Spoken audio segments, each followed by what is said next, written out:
Hi hello everyone, welcome back to my YouTube channel. ಇವತ್ತಿನ ಈ ವಿಡಿಯೋದಲ್ಲಿ ಅಮರನ್ ಮೂವಿಯ ರಿವ್ಯೂ ಮಾಡ್ತಾಯಿದ್ದೀನಿ. ಈ ಮೂವಿಯ ಕಲೆಕ್ಷನ್ ಏನು, ಬಜೆಟ್ ಏನು, ಸ್ಟೋರಿ ಏನು, ಹಾಗೆಯೇ ಈ ಮೂವಿಯ ಬಿಡುಗಡೆ ಆಗಿದ್ದ ದಿನಾಂಕ, ರನ್ನಿಂಗ್ ಟೈಮ್, ಹಾಗೆಯೇ ಆ್ಯಕ್ಟರ್ಸ್ ಹೆಸರು, ಈ ಮೂವಿಯ ಹಲವಾರು ಫ್ಯಾಕ್ಟ್ಗಳನ್ನು ಈ ವಿಡಿಯೋದಲ್ಲಿ ತಿಳ್ಕೊಬರೋಣ. ಅದಕ್ಕೂ ಮುಂಚೆ ನಮ್ಮ ಚಾನಲ್ಗೆ ಸಬ್ಸ್ಕ್ರೈಬ್ ಆಗಿಲ್ಲ ಅಂದರೆ ಸಬ್ಸ್ಕ್ರೈಬ್ ಮಾಡಿಕೊಂಡು ಕೆಳಗಡೆ ಕಾಣ್ತಿರೋ ಬೆಲೈಕನ್ನ ಕ್ಲಿಕ್ ಮಾಡಿಕೊಳ್ಳಿ. ಬನ್ನಿ ಗಾಯ್ಸ್, ಇವತ್ತಿನ ವಿಡಿಯೋವನ್ನು ಶುರು ಮಾಡೋಣ. ಮೊದಲು ಈ ಮೂವಿಯ ಮೇನ್ ಲ್ಯಾಂಗ್ವೇಜ್ ಬಂದು ತಮಿಳ್ ಆಗಿದೆ. ಹಿಂದಿಯಲ್ಲಿ ಡಬ್ ಆಗಿದೆ ಅಷ್ಟೇ, ಯಾವುದೇ ಭಾಷೆಗಳಲ್ಲೂ ಡಬ್ ಆಗಿಲ್ಲ ಅಂತ ಹೇಳಬಹುದು. ಹಾಗೆಯೇ ಈ ಮೂವಿಯ ಕಲೆಕ್ಷನ್ ನೋಡಿದರೆ 335 ಕೋಟಿ ಕಲೆಕ್ಷನನ್ನು ಮಾಡಿದೆ. ಬಜೆಟ್ ನೋಡಿದರೆ 122 ಕೋಟಿ ಬಜೆಟನ್ನು ಹಾಕಿದ್ದಾರೆ ಅಂತ ಹೇಳಬಹುದು. ಹಾಗೆಯೇ ಈ ಮೂವಿಯ ರನ್ನಿಂಗ್ ಟೈಮ್ ಬಂದು 169 ನಿಮಿಷಗಳ ಕಾಲ ಈ ಮೂವಿಯನ್ನು ತುಂಬ ಅದ್ಭುತವಾಗಿ ಕೊಟ್ಟಿದ್ದಾರೆ ಅಂತ ಹೇಳಬಹುದು. ಹಾಗೆಯೇ ಈ ಮೂವಿಯ ಬಿಡುಗಡೆ ಆಗಿದ್ದ ದಿನಾಂಕ ಅಕ್ಟೋಬರ್ 31, 2024ರಲ್ಲಿ ಬಿಡುಗಡೆಯಾಗಿರುವಂಥ ಸಿನಿಮಾವಾಗಿದೆ ಅಂತ ಹೇಳಬಹುದು. ಹಾಗೆಯೇ ಈ ಮೂವಿಯ ಡೈರೆಕ್ಟರ್ ಬೈ ರಾಜ್ಕುಮಾರ್ ಪೈಸೀನ್. ಹಾಗೆಯೇ ಈ ಮೂವಿಯಲ್ಲಿ ಯಾರ್ಯಾರು ನಟ ನಟಿಯರು ಇದ್ದಾರೆ ಅನ್ನೋದನ್ನು ನೋಡೋದಾದರೆ, ಮೊದಲು ಶಿವಕಾರ್ತಿಕ್, ಸಾಯಿ ಪಲ್ಲವಿ, ಇನ್ನೂ ಹಲವಾರು ಆ್ಯಕ್ಟರ್ಸ್ಗಳು ಈ ಮೂವಿಯಲ್ಲಿ ನಟನೆ ಮಾಡಿದ್ದಾರೆ ಅಂತ ಹೇಳಬಹುದು. ಹಾಗೆಯೇ ಈ ಮೂವಿಗೆ ಕಡೆಯಿಂದ ತಮಿಳಲ್ಲಿ ಸಾಂಗ್ ಕೂಡ ತುಂಬ ಅದ್ಭುತವಾಗಿ ಕೊಟ್ಟಿದ್ದಾರೆ. ಮೇನ್ ಲ್ಯಾಂಗ್ವೇಜ್ ಬಂದು ತಮಿಳ್ ಆಗಿದೆ, ಹಿಂದಿಯಲ್ಲಿ ಡಬ್ ಆಗಿದೆ, ತೆಲುಗುನಲ್ಲಿ ಡಬ್ ಆಗಿದೆ ಅಷ್ಟೇ, ಇನ್ಯಾವುದೇ ಭಾಷೆಗಳಲ್ಲೂ ಡಬ್ ಆಗಿಲ್ಲ ಅಂತ ಹೇಳಬಹುದು. ಹಾಗೆಯೇ ಹಲವಾರು ಆ್ಯಕ್ಟರ್ಸ್ಗಳು ಕೂಡ ಈ ಮೂವಿಯಲ್ಲಿ ನಟನೆ ಮಾಡಿದ್ದಾರೆ.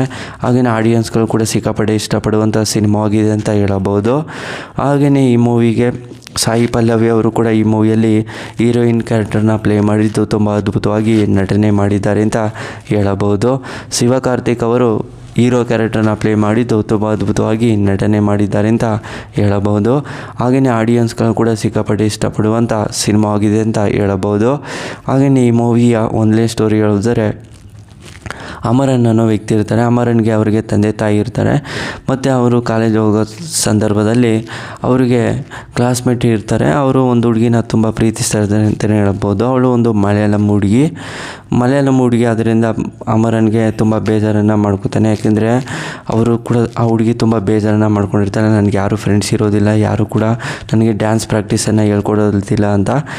ಆದರೆ ಆ ಹುಡುಗಿಗೆ ಡ್ಯಾನ್ಸ್ ಪ್ರಾಕ್ಟೀಸ್ ಮಾಡಬೇಕು ಅಂತ ತುಂಬ ಆಸೆ ಇರುತ್ತೆ. ಅದರಿಂದ ಅಮರನ್ ಕೂಡ ಆ ಹುಡುಗಿಗೆ ಸಪೋರ್ಟ್ ಮಾಡಿ ಆ ಕಾಂಪಿಟೇಷನಲ್ಲಿ ಗೆಲ್ಲಿಸ್ತಾನೆ. ಆದ್ದರಿಂದ ಅವರಿಗೆ ಲವ್ ಕನ್ವರ್ಟ್ ಆಗುತ್ತೆ. ಮತ್ತು ಕಾಲೇಜ್ ಮುಗಿದ ಮೇಲೆ ಮತ್ತೆ ಅಮರನು ಏನು ಮಾಡ್ತಾರೆ ಅಂದರೆ, ಒಂದು ಇಂಡಿಯಾ ಆರ್ಮಿಯಲ್ಲಿ ಸೇರ್ಕೋಬೇಕು ಅಂತ ಜಾಯ್ನ್ ಆಗ್ತಾರೆ. ಮತ್ತು ಅಲ್ಲಿ ಕೆಲಸ ಕೂಡ ಸಿಗುತ್ತೆ. ಕೆಲಸ ಸಿಕ್ಕಿದ ಮೇಲೆ ಅಮರನ್ ಪ್ರೀತಿಸಿದ ಹುಡುಗಿ ಹತ್ರ ಅವ್ರ ತಂದೆ ತಾಯಿ ಹತ್ರ ಮಾತಾಡ್ತಾರೆ. ಅವರು ಕೂಡ ಒಪ್ಕೋತಾರೆ. ಅವರು ಕೊನೆಗೆ ಸ್ಟಾರ್ಟಿಂಗಲ್ಲಿ ಒಪ್ಪೋದಿಲ್ಲ. ಮತ್ತು ಅವರು ತುಂಬ ರಿಕ್ವೆಸ್ಟನ್ನು ಮಾಡ್ಕೊಂಡೋದಾಗ ಅಮರನು ಸರಿ ಅಂತ ಒಪ್ಕೊಂಡು ಮ್ಯಾರೇಜ್ ಕೂಡ ಮಾಡ್ತಾರೆ. ಮತ್ತು ಮ್ಯಾರೇಜ್ ಆದಮೇಲೆ ಮತ್ತೆ ಅವರು ಒಂದು ಕೆಲಸಕ್ಕೆ ಹೋಗ್ತಿರೋ ಸಂದರ್ಭದಲ್ಲಿ ಮತ್ತು ಅವರು ಯುದ್ಧಗಳು ಸ್ಟಾರ್ಟ್ ಆಗ್ತವೆ. ಅದರಿಂದ ಅಮರನು ಹೋಗಬೇಕಾಗಿರುತ್ತೆ. ಅಲ್ಲಿ ಯುದ್ಧದಲ್ಲಿ ಬ್ಲಾಸ್ಟಲ್ಲಿ ಅಮರನು ಮೃತಪಟ್ಬಿಡ್ತಾರೆ. ಮತ್ತು ಅಮರನ್ಗೆ ಅವರ ವೈಫ್ ಹಾಗೂ ಮಗಳಿಗೆ ಸನ್ಮಾನವನ್ನು ನೀಡಿ ಈ ಮೂವಿನ ಎಂಡ್ ಮಾಡ್ತಾರೆ. ಹಾಗೆಯೇ ಕೊನೆ ಮೂಮೆಂಟಲ್ಲಿ ಫೀಲಿಂಗ್ ಆಗಿರುವಂಥ ಸಿನಿಮಾ ಅಂತಲೂ ಕೂಡ ಹೇಳಬಹುದು. ಸ್ಟೋರಿನೂ ಕೂಡ ಎಂಡ್ ಆಗುತ್ತೆ. ಸ್ಟೋರಿ ನಿಮಗೆ ಇಷ್ಟವಾದರೆ ಶೇರ್ ಮಾಡಿ, ಲೈಕ್ ಮಾಡಿ. Thanks for watching.